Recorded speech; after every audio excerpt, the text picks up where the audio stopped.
இப்படி சொல்லிக்கிட்டு இருந்த நம்மக்கிட்ட வியப்பு தர விஷயம் வந்து பார்த்திங்கன்னா நம்மளுடைய பூமியோட சுற்றுவட்ட பாதையில் பார்த்திங்கன்னா ஒரு புதுசாக ஒரு நிலவு வர பார்த்திங்கன்னா இந்த நிலவோட பேர் வந்து பார்த்திங்கன்னா PT5.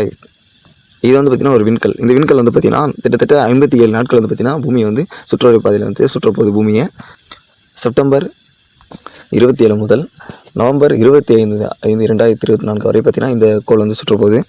இந்த ஆஸ்ட்ராய்டு வந்து பார்த்திங்கன்னா ஒரு சின்ன மூன் போல் இருக்க போது நமக்கு அல்ஜினோ ஆஸ்ட்ராய்டு பெல்ட் என்ற அந்த கூட்டத்திலேருந்து பார்த்திங்கன்னா இந்த ஒரு விண்கல் வந்து பார்த்திங்கன்னா நம்ம பூமியின் சுற்றுவட்ட பாதையில் வந்திருக்கு. இதை வந்து பார்த்திங்கன்னா நாசா ஆகஸ்ட் 7 வந்து பார்த்திங்கன்னா இதை கண்டுபிடிச்சிருக்காங்க.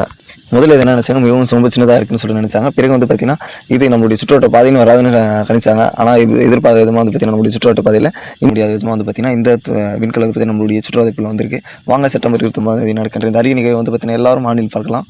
காத்திருங்கள். வரும் ஆனா வராது. வரும் ஆனா வராதா? இந்த நிலவை பார்த்தீங்கன்னா நீங்கள் வெறும் கண்களால் பார்க்க முடியாது.